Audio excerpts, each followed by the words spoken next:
जिल्ह्यातल्या देगलूरच्या संगवई कुटुंबात जन्म, आई लेखिका, भाऊ पत्रकार, वडील जिल्हा न्यायाधीश अशा रसिक कुटुंबात झालेली जडणघडण आयुष्य घडवण्यात फार मोलाची ठरली.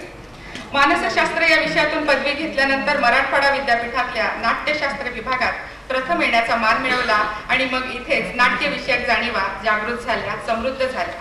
त्यानंतर शुभांगीने मागे वळून पाहिलंच नाही. प्रतिमा कुलकर्णी दिग्दर्शित आत्मकथा या नाटकातून डॉक्टर लागू यांच्या समवेत केलेल्या पहिल्याच भूमिकेवर त्या वर्षीच्या सर्वच पारितोषिकांचा वर्षाव झाला. श्याम बेनेगल दिग्दर्शित डिस्कवरी ऑफ इंडिया आणि केतन मेहता दिग्दर्शित मिस्टर योगी या मालिकांमधून साकारलेल्या भूमिका लोकांच्या कायम स्मरणात राहिल्या. अल्पविराम, भंवर, डॅडी समझा करो, दौलत, वर्तमान, मंथन, कुकुचकू, अग्निहोत्र अशा हिंदी मराठीतल्या वेगवेगळ्या धाटणीच्या मालिकांमधून आपल्या समर्थ अभिनयाचं दर्शन घडवलं. श्रीयुत गंगाधर टिपरे या मालिकेतली अवखळ श्यामला तर घराघरात पोचली.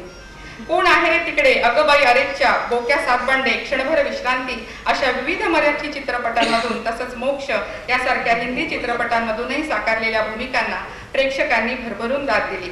सध्या टीव्हीवर सुरू असलेल्या लापतागंज या हिंदी मालिकेत एका उत्तर भारतीय स्त्रीची भूमिका त्या साकारत आहेत.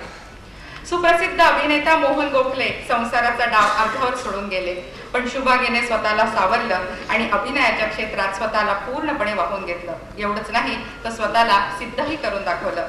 मराठवाड्याच्या खाणीतल्या अभिनयाच्या क्षेत्रातील या खणखणीत नाण्याचा गौरव करताना आम्हाला अतिशय आनंद होत आहे.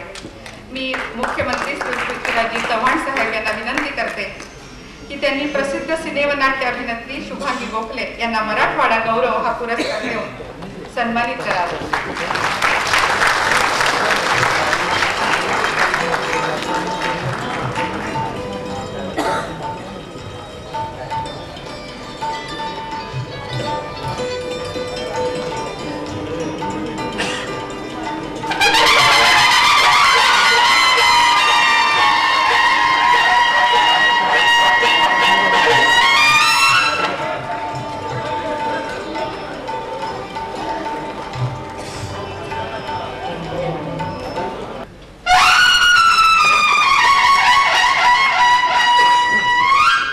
नमस्कार.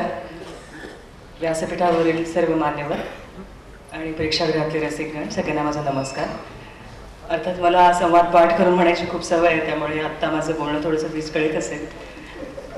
मराठवाडा लोकविकास मंचाने मराठवाडा गौरवसाठी माझी निवड केली, त्यासाठी त्यांचे सगळ्यांचे खूप खूप आभार. मी आजपर्यंत जे काही काम केलं आहे माझ्या परीने ते चांगलं करण्याचा प्रयत्न करते, तेव्हा मला खूप कॉम्प्लिमेंट्स मिळतात की मॅडम तुम्ही केवढे डिसिप्लिन्ड आहात, केवढे प्रामाणिक आहात आणि एक काम हाती घेतलं की काय तडीच नेता तुम्ही, तुम्हाला कशाची भीती वाटत नाही किंवा तुम्ही खूप दुःख किंवा वेदना सहन करू शकता पण अन्यायाला मात्र जोरदार प्रतिकार करता. याचं काय कारण, काय रसायन आहे तुमच्यामध्ये? माझ्याकडे एकच उत्तर आहे की मी मराठवाड्याची आहे आणि मला फार अभिमान वाटतो मराठवाड्याचा. आणि माझ्या आधी पण खूप सगळी क्षेत्र गाजवलेले मराठवाड्यातले सगळेजण यांची मला आता खूप आठवण येते आणि पुढील पिढीसाठी सुद्धा खूप शुभेच्छा की लोकविकास मंचाच्या रूपाने इथे एक त्यांना आधार आहे. आणि आता सध्या कला क्षेत्रामध्ये अनेक पुरस्कार सोहळे, सन्मान सोहळे खूप होतात, त्याच्यामध्ये नामांकनं ती जाहीर होतात. कधी माझं नाव असतं, कधी नसतं. नामांकनं जाहीर झाल्यानंतर त्या 3-4 लोकांमधून कधी कधी पुरस्कार घ्यायला मी स्टेजवर जाते किंवा कधी जाते नाही, मग खट्टू चेहरा घेऊन घरी पण जाते. पण त्या सगळ्या पुरस्कारापेक्षा हा पुरस्कार फार वेगळा आहे. असं वाटलं मला की माहेरचं कोणीतरी मोठं माणूस आहे आणि पाठीराख करून सगळ्यांचे पुन्हा एकदा आभार. लोकविकास मंचाला खूप खूप शुभेच्छा. धन्यवाद. धन्यवाद शुभांगी ताई.